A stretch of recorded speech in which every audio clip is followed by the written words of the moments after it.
Hello and welcome to The Big Picture. I'm Tina Jha. Every year on the 8th of March, the world observes International Women's Day. The purpose is to reflect on the progress made by women in different fields, to celebrate the acts of courage and determination by ordinary women who have played an extraordinary role in history, and also to call for action to bring about the necessary change towards gender equality. The theme set by the United Nations for International Women's Day this year is Think Equal, Build Smart, Innovate for Change, with a thrust on working towards creating a gender-balanced society. According to the Global Gender Gap Report, it will take more than 200 years for economic gender equality to emerge and 108 years to completely close the global gender gap across politics, health, and education. On today's edition of The Big Picture, we analyze the challenges towards bringing about gender parity at home, at workplace, and also in society. To discuss the issue at length, I'm being joined by an expert panel of guests. Mr. Sunil Goel, MD, GlobalHunt, Dr. Manohar Agnani, Joint Secretary, Ministry of Health, and Shailaja Chandra, former Chief Secretary, Delhi. A very warm welcome to all my distinguished guests. I would like to begin the show with you, Mr. Sunil. The mindset needs to be changed because women mostly, either because of the societal pressure or because of the mindset, they choose to, take over informal sector. And even today, globally, within India particularly, men continue to dominate the top positions. Now, even if they're educated more than their male counterparts, because women are, perceived to be caregivers, the balance between home and work, the onus is more on women. What do we need to do as a society, as individuals, as educated people to, bring about a change in this mindset, which begins at home, as husbands, as fathers? What extra effort do men need to bring in themselves, to help women cope much better and, strike the required balance between home and work? See, today, broadly, if you look at, everyone decide personally and socially what are their prime responsibilities, right? And prime responsibilities will largely come up what you want to focus. So today, if you go and look at a new age couples, they decide who is going to work, be at home and who's going to be at work. But those numbers are very, very less. So today, if you look at from a mindset perspective from the society, so there's two orientations. One is that there's an educated pool of the people with those who go to the formal sector and those who are the semi-educated people and uneducated people. You have the entire world if you look at into the whole things. From a corporate perspective, every organization is promoting that they should have a more ratio in terms of diverse pool of the workforce. So today, if we go and when we look at a number 3 years before, it used to be 18 to 20% to 22%. Even in a formal sectors, which has gone up to 30 to 32% because they're encouraging the people to come and join those workforce. Secondary, but those larger workforce is coming at the entry level. Moment you go to the, like managerial level or you go to the VP or a board level whatsoever, the numbers start reducing. What is the reason? Because for women, socially we all have conceived it mentally that women will take care of the family, she'll upbring the child, she'll upbring the family. She has a primary responsibility to upbring the family and the kids and take care home. That is also a very big responsibility if you ask me today. It's not a smaller one. You give a weightage, you are not giving a commercial weightage to it, but it has a much higher commercial weightage than this. But today for inclusion perspective, so if you have to go and bring the inclusion of men and women to work together in the area, two things which is very, very much required. One thing is that there should not be any criteria per se. So we talk a lot of time about diversity numbers. Companies comes and gives us the more fee to recruit a women worker than a man worker. So today this is happening on the corporate world. We get more fee, 10-15% higher fee to recruit a women candidate for the same job than if you recruit a male candidate for the same job. So companies are putting those preferences, because those companies are only 10-20% or 15%. Those are not all companies. Those are trying to do it. Maybe as like a responsible business or a CSR or whatever, or as a business focus, they're trying to do it. But the most important which comes up, naturally we have seen the lot of women drops, they do not remain as a career oriented individual because of the family pressure. Even if they want at individual level, But the family has certain things, kids are small, they look for a job which can be worked from the home or flexible work hours. So every job do not allow it. So there's a two initiative which is required for this. One, a self-drive from all the workforce, it's men or women, what segment they want to be. Second, encouragement from the society, family and the corporations where they are employed with. Certainly. See, all put together, it makes an environment, or you say that's the situations where people can carry on. So today we run a lot of programs where we call it a women return programs. So what is this women return program? What we have seen is 60 to 70% of the women, those who go for maternity leaves, after a certain time they resign from the services and they don't come back. And they have a 2 years or 3 years career break. When they have a 2 to 3 years of career break, after that acceptance into the again back to the corporate world becomes slightly difficult. But now companies are opening up and say, we are willing to take those people, we'll give them a trial for a year, year and a half. If they still want to carry on, we are happy to take them back. But is it also vice versa, that, you know, companies deliberately have a hiring policy where you hire young women, and the moment you realize that, you know, they're going to get married, have children, go on maternity leave, you know, kind of, you know, create an environment where they're forced to resign? Yes, what you are saying is right. That does happen in certain scenarios. But these days, the skills are very specific and it's a high in the demand. So no company would like to lose a resource just for because they have to give the benefit or they have to give us some small break. They don't want to lose on the good resources. So that's another side of the story. So if you go and compare it, I think both the situations exist in the corporates and the society. We'll have to kind of segregate it and look at that what works where. True. But from an environment perspective, it's important that family and the husbands, right? I emphasize it, husbands and, you know, like in-laws should also give an environment for the women to go and work. So today I tell you, when we interview the people at personal level, they say, okay, we have to work at home and then we have to go and work at office and again we have to come back and work at home. So they are not treated like a true as a human, because if your son goes to office and he comes back in 9 hours, he is tired.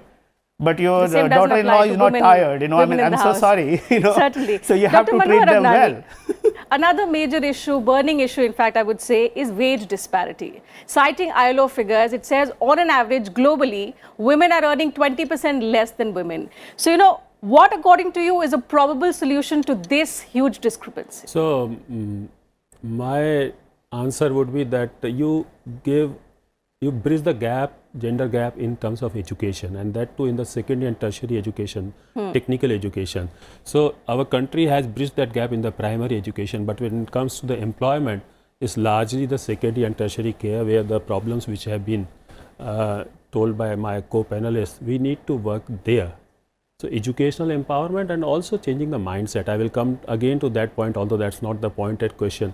Unless we see it as a mindset issue, we change the patriarchal mindset and the preference around myths and misconceptions around son preference and all that.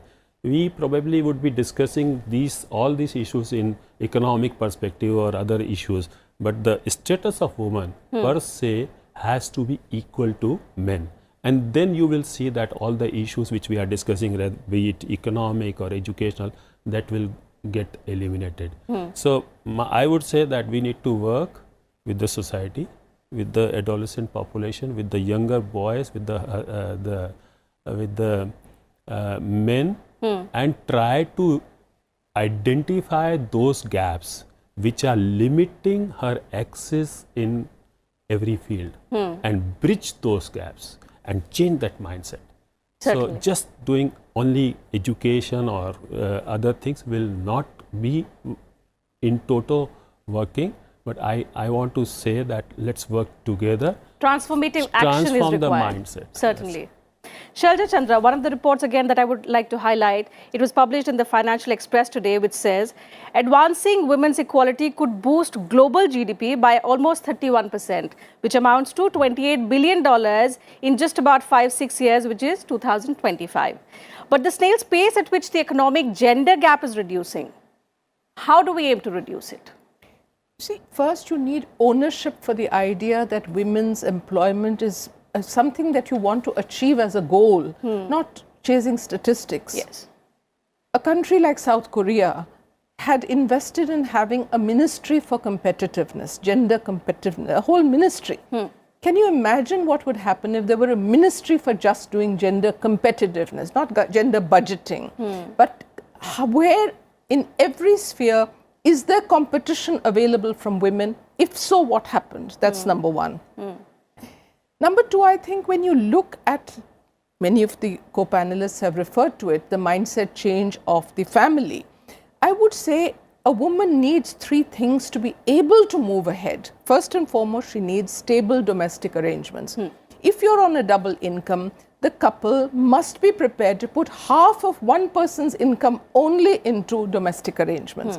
You cannot be going to office and coming out with bacha bimar hai, mother-in-law is not well, father is not well, I have to go to the hospital, I have this problem. The minute you do that, women get marginalized.